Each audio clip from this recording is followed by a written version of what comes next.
So the background of my study is testing mosunetuzumab as a monotherapy for patients with relapsed refractory follicular lymphoma who had at least 2 prior lines of therapy. The goal is really to see whether we can improve the treatment efficacy and longer durable remissions in these patients who are otherwise has a much poor outcome. And as we know, follicular lymphoma, it's a lymphoma that's not curable with conventional therapy. And follicular lymphoma, when it gets subsequent lines of therapies, the response rate and duration of response gets shorter and shorter. And patients with poor risk prognosis, such as Part 24 and double refractory disease, these patients are considered very high risk, and usually they don't respond well to conventional therapy.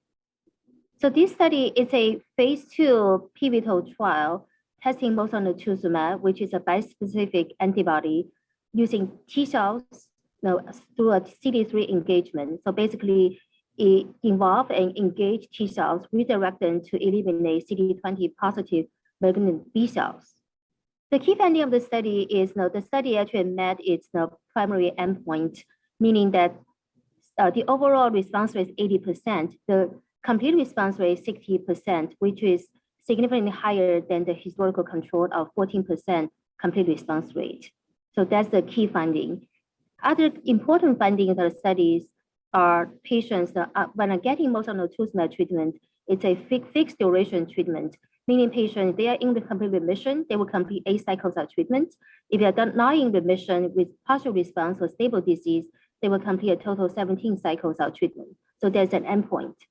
And also for the treatment, there's no mandatory hospitalization stay. So this regimen can be given as the outpatient.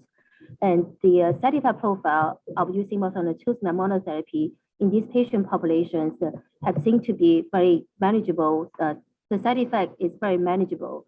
Only 4.4% of patients who discontinue treatment, and 2.2% of them are due to mosunetuzumab.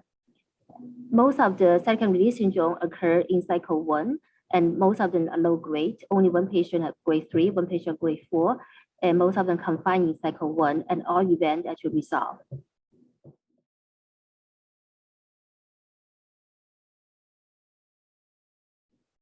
Really good question. So this brings another very promising off-the-shelf outpatient therapies to these patients who are in relapsed refractory setting. Once we hope the treatment will get FDA approval soon, which we're still waiting, but it will really provide a benefit to patients who otherwise would not respond well to chemotherapy or other targeted therapies.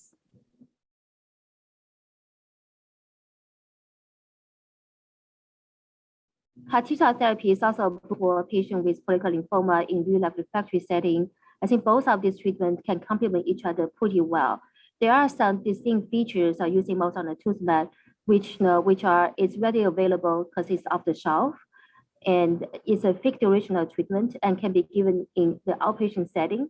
There's really no waiting time for leukapheresis, manufacturing the product. So there's the logistic issue associated with CAR T-cell therapies. It's really not a concern for bispecific therapies.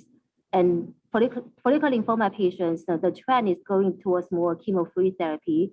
So bispecific antibody, which is a pure immunotherapy, is quite attractive. And looking at the side effect profile, we see very tolerable, manageable side effects. Neurologic toxicities was all low grade with no high grade at all, and less than 5% of patients experience that. These all compare very favorably to CAR T-cell therapy. The CAR T-cell therapy has a lymphodepletion, which is a chemotherapy component.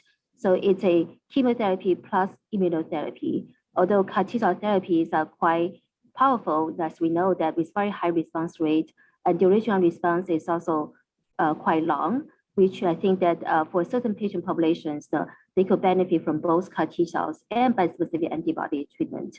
And for patients who are unfit or patients with logistic problems, patients who desire a complete chemo-free regimen, bispecific antibodies might be more desirable.